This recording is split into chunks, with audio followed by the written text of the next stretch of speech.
Well, the good news is, as you can see, I've got the diff in. It was a heck of a struggle. I tried to do it on my own. You can't do it on your own. You really can't. It gets, as my mate calls it, sketchy.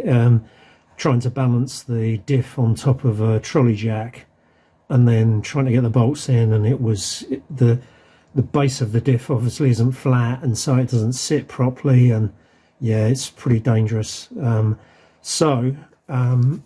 My next door neighbour, my mate James, came round, and I lifted it into place and he put the bolts through.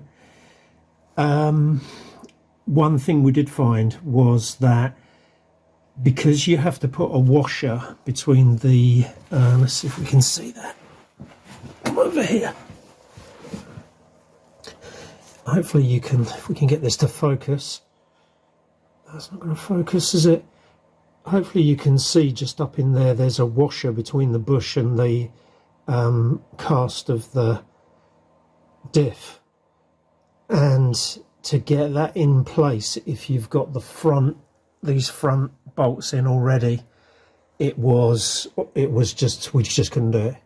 So we ended up taking the front bolts out, putting the diff back in, putting the bolt through and that washer in place, putting the nut on the other side just to hold it, and then lifting the front and putting the two front bolts in here. For record, the torque on the front bolts is 100 Newton meters and the torque on the back one is 165. The only other problem I have had, which has been a real nuisance, is you'll notice there are no drive shafts. Here's the problem with the drive shafts. So the first thing is I didn't realise they were not even length, even though I took the old ones off. And so I had them on around the wrong way to start with, which meant that obviously they just didn't fit. So I then swapped them around, but I had this problem where when I bought them, the nuts on the front of the drive shafts are the wrong nuts.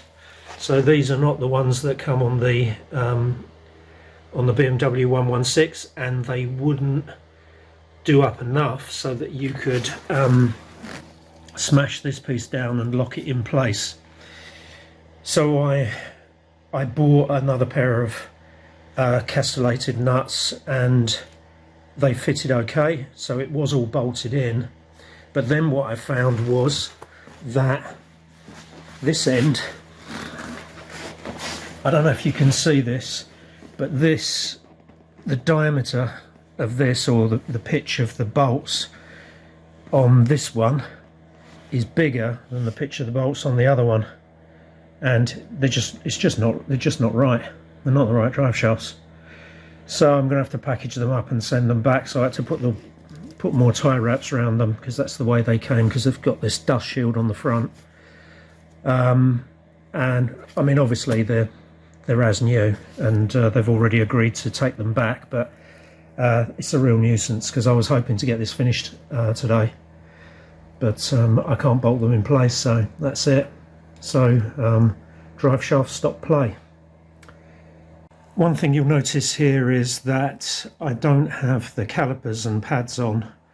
I've decided to do those as the absolutely last job, because I've got all the suspension off the front of the car, and so I can't bleed the brakes anyway, and I need to clean the paint, all this protective stuff off of the discs once I start, just before I put the calipers and brakes back on, because it'll probably rust like crazy as soon as I remove the protective coating.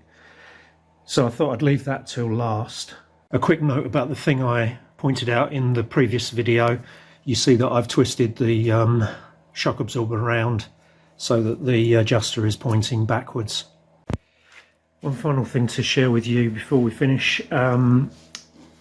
This rear right, this was a trick I learned from the guys at 4040. They write the position of the tyre on the tyre. Seems obvious, but if you have a couple of tyres off and you're in a hurry to put them back on, obviously you want to put them back on in the right place, so they mark them up. I think they also mark the, they put the tyre pressure on there as well. And this is the pen I use to write on the tyres